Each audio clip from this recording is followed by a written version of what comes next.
What needs to be addressed is lifestyle, and changing lifestyle, we now know, can reverse the whole process. I don't want you to exercise. Don't even think about exercising. You're going to do this by changing what you eat. I would still recommend at any age to avoid excess sugar and excess amounts of starchy carbohydrates. You've got to treat it a bit like alcohol and limit it. I'm delighted in this episode to be joined by Dr. David Cavan.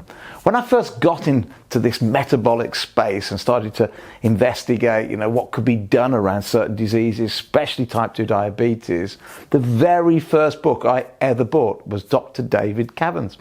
And what triggered me into buying that book was, at the time, my dad's doctor, and my dad had just been diagnosed with type 2 diabetes, had been told that it was irreversible, that it was chronic, that it was progressive. And yet I found this book by Dr. David Cavan that said the opposite, that you could reverse type 2 diabetes. So a real pioneer in this space, and I'm delighted to have him with me for this episode. But David, conference going well so far? It's going really well. Enjoying it? I'm really pleased to be here. Oh, we love having you here.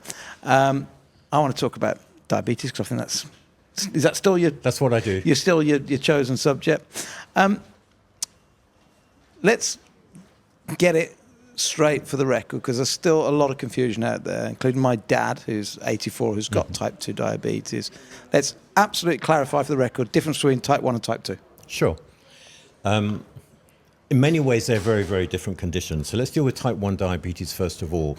That is an autoimmune disease where the body's immune system has destroyed the body's ability to produce insulin from the pancreas. It usually occurs in young people, but it can occur at any age. And the key thing about it is you are insulin deficient. Your body is lacking insulin, and so at some point you will need insulin treatment. If you're really young, you need it straight away. If you're older, it may take some time. The key difference between that and type 2 diabetes is a condition where it's described as insulin resistance. So you're not lacking in insulin, but your body is resistant to insulin. So insulin cannot do its job, and its job is to keep blood sugar levels stable. And if you've got type 2 diabetes, you're insulin resistant, you've got lots of insulin, but it's not working and the sugar levels are staying high. And insulin resistance, my understanding is that you actually probably have got, in most cases, still a lot of insulin going round, and therefore you've got to look at other solutions rather than just, because I think in the early days they were still using insulin, weren't they, for type 2 as well? Absolutely right, and still a lot of people with type 2 diabetes are on insulin treatment, and we really need to stop and think and understand, okay, type 2 diabetes, it's a condition of insulin resistance. Because the insulin isn't working and pulling down the blood sugar levels, the body produces more and more. So you're right, you actually have too much insulin. And that too much insulin then causes a lot of the problems. It makes you put on more weight, it fills your liver with excess fat, it pushes up your blood pressure and a lot of these other problems. So just shoving more insulin in as part of your treatment is just making it worse. And I know, because actually my dad, who is type 2, is still on insulin. Yeah. But because he's been with the same doctor for so long, and he said, well, what do you know? And I go, well, I've got all these doctor friends that this is what they specialise in. He went, well, you're all wrong, because my doctor said I need to keep having insulin.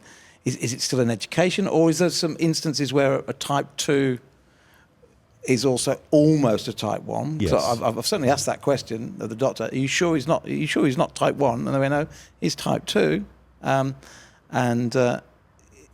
you get both? And then, therefore, I suppose you then have to treat with insulin, or? The natural history of type 2 diabetes over a number of years, a traditional understanding of it is that over time, your pancreas gives up. It cannot keep producing this amount of insulin, and you become insulin deficient. And so, yes, there are people who have type 2 diabetes who need insulin. Now, if you have someone who's been on insulin for 30, 40 years, and they're in their 80s, and they're doing all right, yes, if they were really highly motivated and they were prepared and willing and enthusiastic about making some lifestyle changes, they may be able to reduce their insulin or even come off it.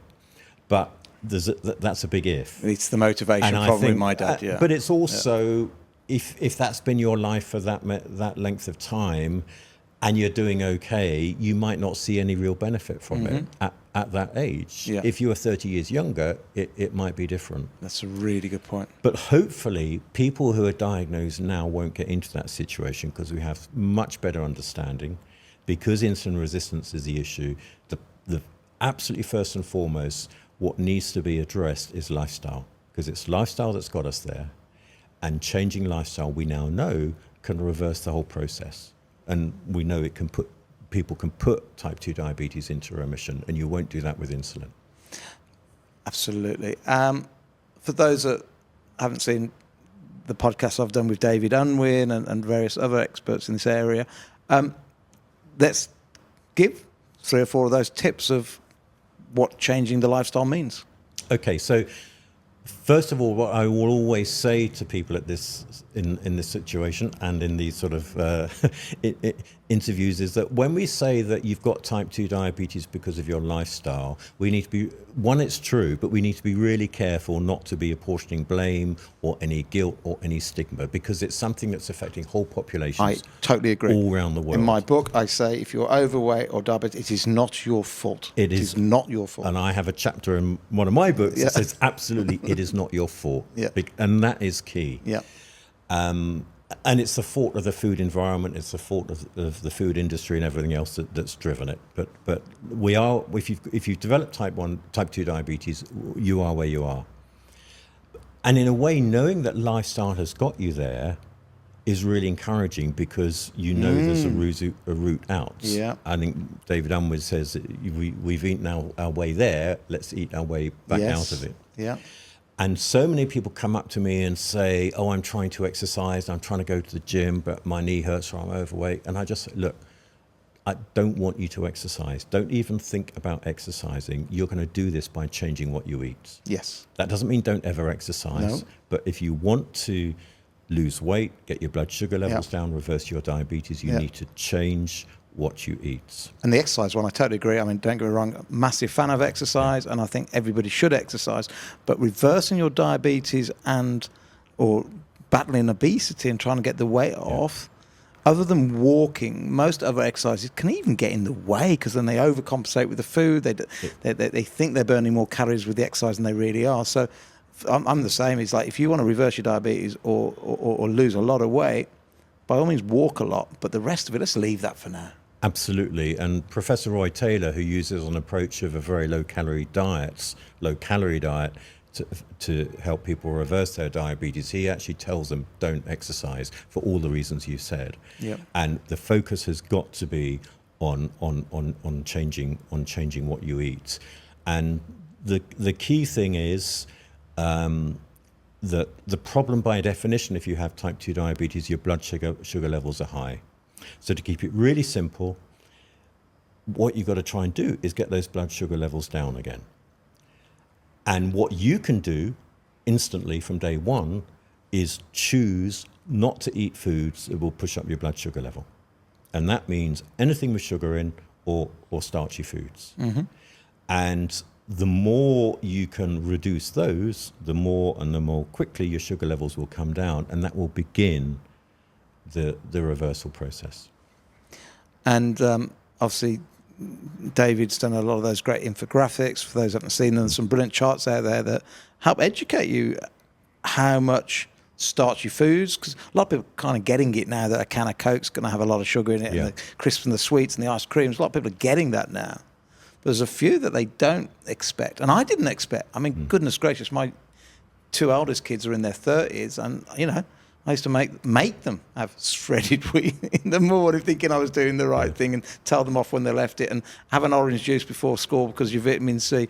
Because those sort of things, even when you think you're doing the right thing, if you've got diabetes or you seriously want to lose a lot of weight, that's we've got to learn that stuff as well, haven't we? Really, we have. You're absolutely right. And around, I think it was 10, 15 years ago, the evidence came out from the Far East, from studies showing that people who ate more, Asian populations that ate more white rice had an increased risk of type 2 diabetes. And this was, everyone saying, no, it can't be, because rice is a starch and it's slow and blah, blah, blah. Well, it's not. As David Unwin says, it's sugar molecules holding hands. As soon as it's in your mouth, it's turning into glucose. Yeah. So thinking that those white foods, those beige foods, the rice, potatoes, pasta, cereals,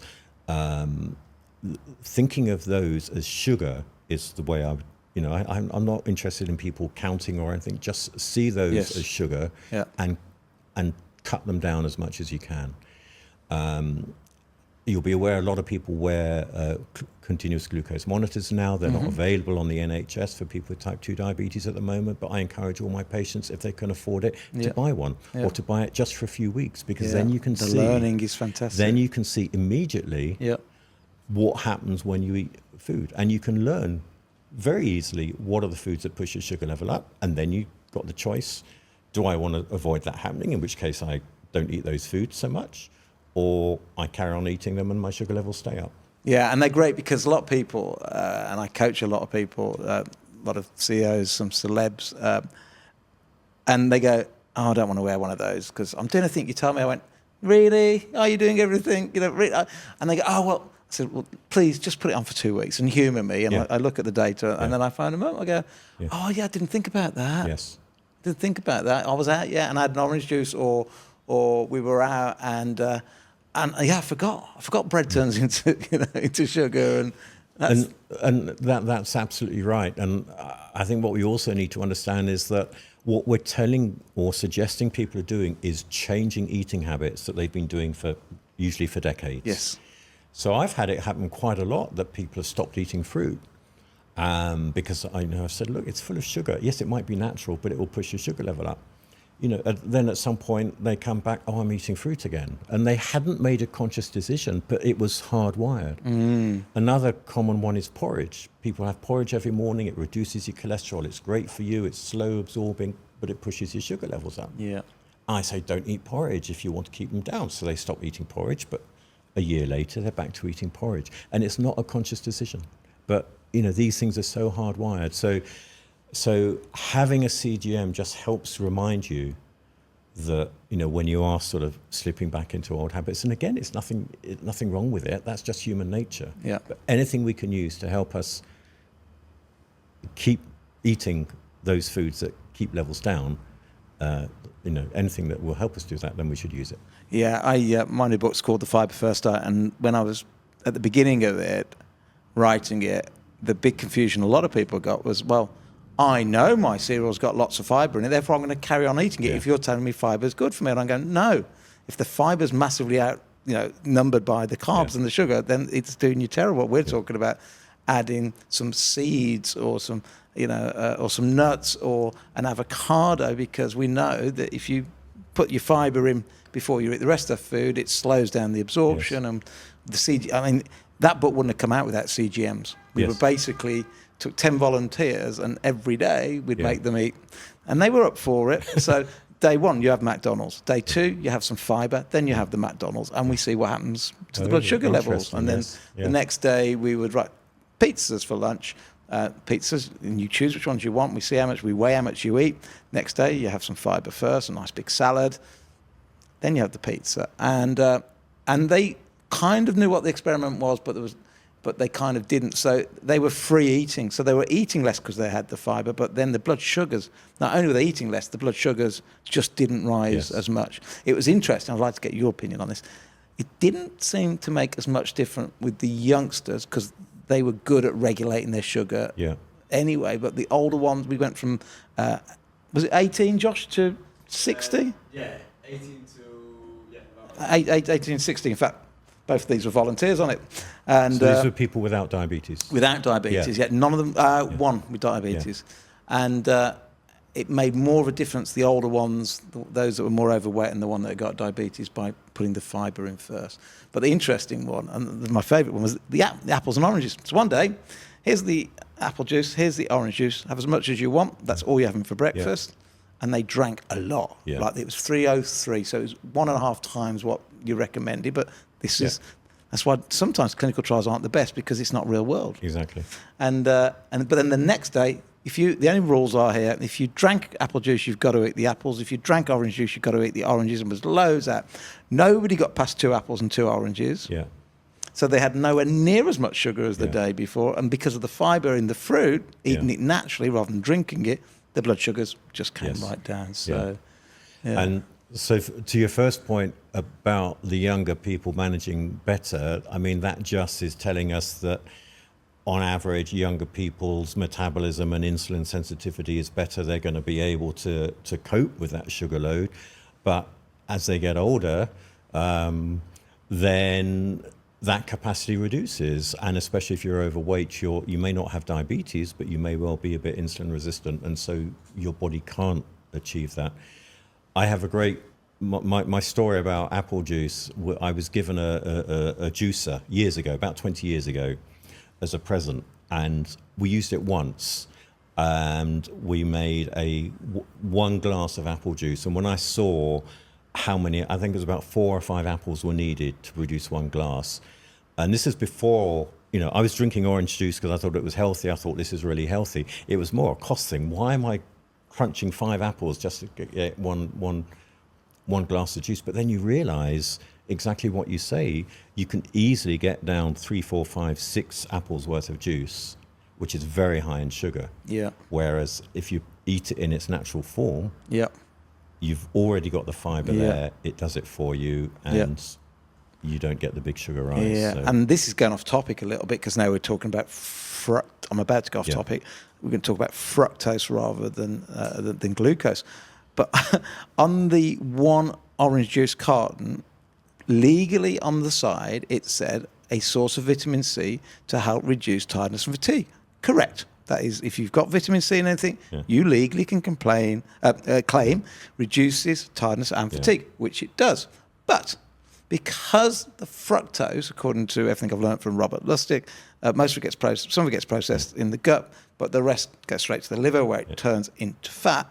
It actually decreases your energy. So while they can advertise that it makes you less tired and fatigued, it actually does completely the opposite. And we found, because we not only got the research, they all kept a diary, and in everybody that had the apple juice and the orange juice that afternoon when they were filling in their diary, they were all lethargic, tired. And yet as parents in the past were sending our kids to school on it thinking it was going to help the kids have the energy at school. Frightening, isn't it? It's frightening. Well, and like you, I'm horrified with what I fed my kids who are the same sort of age, what sort of age? Early 30s. In early 30s as well? Yeah, my kids. I got 2 daughters, early 30s. But we thought we were doing the right thing. And they went, lots of pasta, lots of apple juice, orange juice. Can anything other than diet? So certainly we know things like stress, lack of sleep can also put insulin up. Is it beyond possibility? So I've got some people that are friends that are type 2 diabetes. Is it possible? And some of them say, well, I've always eaten well. And I go, well, you probably haven't pasta and rice. No, I don't like all that sort of stuff. Is it possible to get type 2 by just having chronic sleep deprivation, having lots of stress, or do you still have to have really the sugar there as well? You have to have excess fat in your liver, which means you need to have had high insulin levels and excess glucose to put in there and store as fat. Now, yes, poor sleep and stress raise your cortisol levels, which pushes up your glucose levels, which means you need more insulin. It will feed it. I would find it exceedingly unlikely that someone has developed type 2 diabetes just because of that. It may have been the tipping point. Yes. And they may have been eating relatively healthy, but I was speaking to a guy just yesterday who was very healthy, doing lots of exercise, drinking lots of juice to fuel his exercise, and gave himself type 2 diabetes. Wow. He thought he was doing a healthy thing because he was very fit and very physically active. Yeah. So you don't have to be your typically very overweight person eating junk food to get type 2 diabetes. Yeah, I was talking to Eddie earlier on, who's a bodybuilder, past bodybuilder, and saying, a lot of them get diabetes. Yeah. Most of them get them. A lot of them are injecting insulin, which is obviously, terrible. Yes. Quick last one with you. Yeah. So wifey says to me, with our younger ones, well, Steve, okay, we don't feed them a lot of crap, but they still are having the jacket potato because it's easy, especially in the air fryer these days. And they're still having some bread because we can't take everything away from them. And occasionally we'll have cereal in the home. My wife's argument is, while they're growing, and correct me if I've understood this wrong from Ben Bickman, puberty and pregnancy. He said those 2 times in life, the body almost wants to go insulin resistant a little bit because you're trying to grow. Yeah. But my question to you, to answer the question to my wife, because I don't know the answer, this one isn't rhetorical, is I call it the jet lag effect. So yes, at the moment they're insulin sensitive. I can do all their bloods, which I do. They're completely insensitive. I have this score 0 to absolutely. I have a score 0 to 100. They're all at 100. I can't get to 100. So they're really insulin sensitive at this moment. Yeah. But it takes, doesn't it, a decade, 2 decades of the wrong stuff before we start seeing the signs. So, I'm going all over the places. But am I right to still be giving my kids things that I certainly wouldn't be eating myself because they are still growing at this moment? And I know you can't give medical advice as a doctor. So I think I would say in an ideal world, I would still recommend at any age to avoid excess sugar and excess amounts of starchy carbohydrates. Yeah. In the context of overall diets. Yeah. Now, people will say, well, the Irish lived off potatoes for many decades. Yes, they did, and it kept them alive, and the potato famine was obviously devastating, but that's all there was to eat, and they were probably, undernourished. Yeah. And so in that situation, you can probably wing it. But when you are not undernourished, having too much of those types of foods would, I think, likely be sowing seeds for future later on, future ill health. So I have, I have this conversation within my family. I now have grandchildren, and there's a whole challenges then about what you do, and you can't say to a 5-year-old, no, you can't eat any sugar or you can't eat any cereals. But we need to hopefully get a bit of balance across, and so the tools are available now for young parents to feed their kids. I just wish I had that sort of 30 years ago, because we were winging it and feeding rubbish. So just be sensible, and yes, acknowledge that everyone's going to eat some ultra-processed foods, especially in childhood, but limit it. And make sure that the main meals you're providing at home are nutritious and are varied and balanced. Yeah. And not all pasta or not all potato. Yeah. That's brilliant advice. I don't know if that's the answer that No, you need. that's great. No, great advice. And again, thank you for being here. You at dinner later? No, I'm heading off now. I was at the meeting yesterday as well as today, and that was fascinating as well, wasn't it? It was awesome. It was highlight of my year so far. I have to say, it was awesome. We were talking just quickly about the food addiction conference yesterday, and to have 200 plus people in a room forming a consensus that look, it is sugar is, and certainly the ultra processed foods is addictive. And if we can start realizing that, maybe that's the answer to my wife. All these doctors are saying it is addictive. So if we, with our youngest ones, keep even occasionally let them have the cereals, you're fueling an addiction. Maybe that's the message. Well, so Robert Lustig says, well, sugar is to kids what alcohol is, to adults. It has the same adverse metabolic effects, particularly in the liver.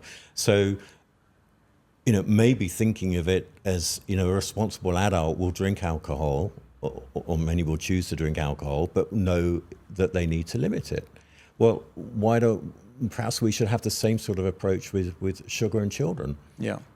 We don't want to take away all pleasures, but we've got to be careful. We've got to treat it a bit like alcohol and limit it. Yeah. And use it as an occasional treat. Yes. Rather than, you see, the sort of things that, like Coca-Cola, that, for us, was in childhood was an occasional treat, and a very rare treat, certainly in my case. Yeah. Now it's become part of people's everyday diet. It's frightening. That's what we need to go back to. 1 billion cans a day, equivalent. 1 billion. This is one for you. You'll love this one. So this number is so absurd that we had to get all our accountants to check it and check it and check it. And they thought it was bizarre, so they checked it and checked it again. You take the sugar in Coke, for the regular Coke, sold in one day, take the weight of it, how many London double-decker buses do you think are the equivalent weight of the sugar in Coke alone in one day? Thousands. You're right, 3,000. 3,000, buses. yeah. I was thinking, yeah. 3,000 buses. Yeah. And I did that to go, well, let's compare that to make it so people can visualize what it is. And then still nobody could visualize it. And I said, well, if you take 3,000 buses and line them up tip to toe, bonnet to boot, whatever you call it, they stretch for over 20 miles. Yeah. That is the sugar in just one of those sweetened beverages sold every day in the world. Yeah. We've got a problem, because if sugar is as poisonous as Dr. Robert Lustig and everybody else is saying at the Food Addiction Conference, we've got a problem. Yeah. Real problem. Yeah. And like we say, with that jet lag effect, we just don't see it till it's too late. I always say, because I was obese for 30 odd years, I said, if I'd have woke up obese, gone to bed skinny, not skinny, but slender, woke up obese the next day, I'd do something about it. But the fact it takes so long for this to happen, we go, it can't be the food, it can't be that. And it's become normalised. It's become accepted as what happens as you get older. Yeah. And it shouldn't do. Shouldn't It do. doesn't need to. Somebody was saying earlier on, I think it was Anthony Shafey said to me, they reckon our telomeres are designed to keep us to 120. So let's all go for 120. Thank you, David. That was brilliant. Well, thank Cheers. you very much. That's great. Yeah. Thanks a lot.